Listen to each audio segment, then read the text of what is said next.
Aula de filosofia do professor Olavo de Carvalho, aula número 2. Bom, vamos lá. O que ele fala aí nessa aula número 2? Primeiro que ele retoma o necrológio, do qual ele vai retomar várias vezes. Ele fala também da formação do imaginário, a importância da formação do imaginário para a descrição da experiência real e a experiência real como alimento filosófico. 3 temas: necrológio, formação do imaginário e a experiência direta, tá? Vamos lá, primeiro tópico. Necrológio. Bom, o necrológio, como ele já falou na primeira aula, vai falar isso várias vezes ainda, né? Qual que é a importância dele? A importância dele é nos colocar no nosso centro, é integrar a nossa personalidade, né? Ele cita até na primeira aula, mas é importante falar nessa aqui, o exemplo, por exemplo, do Santo Agostinho, naquele livro Confissões. Para quem Santo Agostinho está escrevendo aquelas confissões, aquela realidade dele? Ele está escrevendo aquela realidade para o observador onisciente, ou seja, ele está descrevendo a realidade dele, mas a realidade que ele percebe não é a realidade completa, nem a realidade completa dele próprio. A realidade completa, o observador onisciente é quem a tem. Assim, quando ele conta a sua realidade, a realidade que ele percebe de si e o conta para Deus, né, para o observador onisciente, é como se o observador que tem toda a realidade em si, lhe devolvesse a realidade que lhe é própria. Lhe é própria de Santo Agostinho, né? Então, qual que é a importância do necrológio? A importância do necrológio é você se colocar no centro do seu ser, tá? Por isso que é importante você colocar em terceira pessoa. É como se ele tivesse endereçado alguém que está te falando dele. Não é você que está falando, é um terceiro que está falando, tá? 30, 40 linhas no máximo, é coisa simples, tá? Eu sei que às vezes é um exercício bem difícil de ser feito e assim, revisando, retomando, ou provavelmente até a vida inteira, né? Pequenos ajustes ali, porque aquilo ali é que é o centro, aquilo ali que é o guia da sua vida, aquilo ali que você deve perseguir a vida inteira.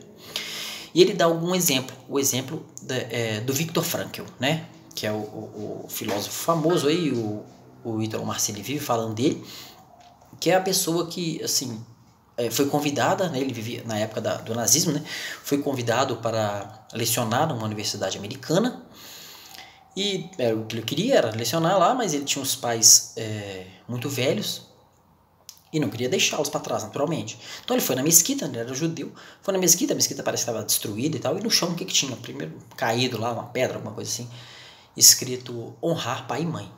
Aí ele, não vou. E aí ele foi pro campo de concentração. Acabou indo pro campo de concentração. E lá no campo de concentração ele vai desenvolver toda a sua teoria filosófica. Ou seja, não importa a circunstância. O que importa é o seu ser. Ou seja, se você descreveu e perseguiu de fato aquilo que você deve ser, você vai encontrar. Claro, existe a circunstância concreta. Existe a circunstância concreta, que geralmente vai contra a sua natureza, a sua essência, a sua voz interior, né? Essa voz do necrológio, que a gente deve pesquisar, é o que o professor Olavo de Carvalho fala que é a voz própria de Deus, como se fosse. Ou seja, ela é a voz que você deve usar, é a única voz que você pode, é a única voz que pode te corrigir, tá? É a voz que deve ser usada para quem faz confissões, por exemplo, né? Essa que é a importância. Então, assim, um detalhe importante disso, não importa a circunstância, você deve vencer a sua circunstância. O cara venceu a circunstância no campo de concentração. E aí ele ainda cita uma frase do Ortega y Gasset, né? Eu sou eu e minhas circunstâncias. Ou seja, eu não sou uma pessoa fora do tempo, fora do espaço. Eu nasci no espaço-tempo específico. Essa é a minha circunstância. Se eu não vencer as minhas circunstâncias, se eu não absorvê-las, as minhas circunstâncias, não adianta de nada. Não importa a sua circunstância. Você deve perseguir o seu ser. Não importa. Você tem que agir de tal forma como se você tivesse escolhido a circunstância. 5.000 anos de civilização, eu poderia ter nascido em qualquer tempo com a circunstância, eu nasci nesse tempo, nessa circunstância, nessa família, nessa cidade. Então, assim, isso não importa. A sua circunstância está aí para você vencer. Se é branco, é preto, é pobre, é branco, não importa. Não importa. Ou seja, eu sou eu e minhas circunstâncias. Bom, espero ter deixado claro aí o necrológio. Talvez a gente fale mais sobre ele um pouco, tá? A importância do necrológio é a nossa voz, né? Descobrir aquele nosso centro, aquilo que nos integra, tá? E a partir daí, ele entra no segundo tópico, que é a formação do imaginário. O que ele fala da questão da formação do imaginário? É a questão de, ele começa citando, se eu não me engano, é Aristóteles que fala: eu não consigo perceber as coisas simplesmente pelos sentidos. Os sentidos são um análogo à realidade. Eles não são a realidade em si mesmo. Eles são uma impressão sobre a realidade. Então, se eu, além dessa percepção, não gravar, não alimentar a minha memória, e dessa memória captar certas imagens repetíveis, eu estou vivendo algo análogo à realidade, não é a realidade em si mesmo. Então, assim, para aquele que não vive de fato na realidade, que vive aquilo que a sociedade impõe, né, de certa forma, pelo jornal, pelo meio social, pela internet, o que seja, ele não está vivendo de fato a realidade. Ele está vivendo um análogo à realidade. Tá? Então é preciso ter muito cuidado, tá? Para a gente não estar vivendo de fato não é a realidade própria nossa, é algo próximo. É aquilo que a sociedade nos impôs para a gente viver como se aquilo fosse a nossa essência. Aquilo não é de fato a realidade, aquilo é algo próximo da realidade. Tá? E aí ele passa para a questão da expressão. Se eu não consigo me exprimir, eu não sei o que está acontecendo de fato. Ele fala que essas expressões comuns, né, essas frases feitas, digamos assim, o que é aquilo? Aquilo é um análogo da realidade, como se, né? Um análogo. Aquilo ali, ele tem um sentido, óbvio, mas é um sentido próximo ao que te aconteceu. Aquilo não é algo que te aconteceu, quando você usa essas expressões, por exemplo, né? Elas não se encaixam perfeitamente. Por isso que você tem que desenvolver em você uma expressão própria, né? E como uma forma de se alimentar isso? Como se forma esse imaginário capaz de melhorar a nossa expressão pessoal para que a gente descreva de fato a realidade e não algo análogo à realidade. Aquilo que parece que é, mas de fato não é o que está individualmente sendo percebido. Né? Como? Pela literatura. O que ele diz? Ele dá alguns exemplos, né? Ele fala do Raskolnikov, né? do Crime e Castigo, fala da Madame Bovary, do Flaubert, né? que são exemplos assim, em que os escritores eles conseguiram descrever certas experiências que viraram signos culturais. Né? Aquela experiência ela é de tal forma profunda e completa, né? que você consegue alimentar o seu imaginário.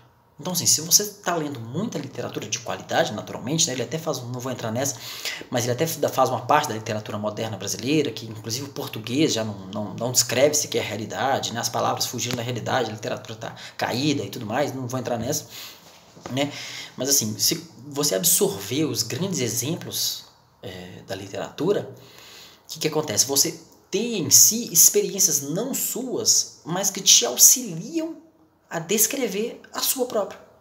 Porque se você tem várias, vai acumulando ali, né? No seu imaginário, na sua memória. Você vai acumulando ali na sua memória vários exemplos profundos, né? Vários.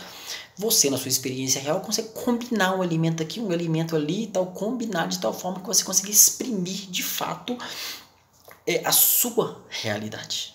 Tá? Ou seja, falei do necrológico e falei da formação do imaginário. Ou seja, é importante, né, que a gente tenha um imaginário bem alimentado, né, uma memória bem alimentada, imagens bem alimentadas, né, seja filmes, também ele fala de filmes, de livros, né, que alimente o seu imaginário para você conseguir descrever a sua realidade própria, não aquela coisa que parece a realidade. Tá? Por quê? Ele entra aí então no terceiro tópico, né? Que é a questão da impressão direta. Ou seja, eu tenho a experiência direta. Ou seja, se eu já sei aquele que é o meu ser, se eu já tenho meu imaginário formado de tal forma que eu consiga descrever aquilo que eu vivi, né? Aquilo que eu sou, aquele que eu tenho sido, eu preciso agora experimentar a realidade de fato e tirar dela as experiências concretas. Ele fala então que o alimento da filosofia é a experiência concreta, não é o conceitual. A gente não vai pelo conceito, a gente vai pela experiência. Pela experiência a gente chega no conceito, sim. Mas pelo conceito a gente não chega na experiência.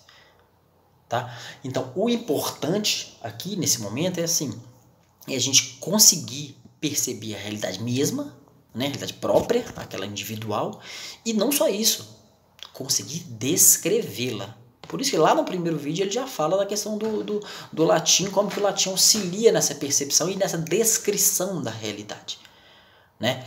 Então acho que é isso aí. Essa é a segunda aula, né? Necrológico, formação do imaginário pela experiência, né? Que são dos elementos culturais, né? Qual elemento cultural tá se impondo sobre a minha realidade, né? Tomando o lugar da minha realidade própria, né? Ou seja, eu tenho que conseguir viver a minha realidade própria, mas não só viver, tenho que saber descrevê-la. Se eu não souber descrevê-la, eu estou vivendo mesmo, né? Ou estou vivendo aquilo que uma vida, né, levada, digamos assim, né? E a experiência direta é o alimento da filosofia. Assim como no primeiro vídeo lá, que ele fala da técnica filosófica socrática, ou seja, eu vivo como eu penso como eu vivo, tá certo? Então assim, se eu não ver, se eu não experimentar e não souber descrever de fato o que aquilo é, não adianta, tá? Essa que aí é a segunda aula. Tá certo? Espero que tenham gostado e até a próxima.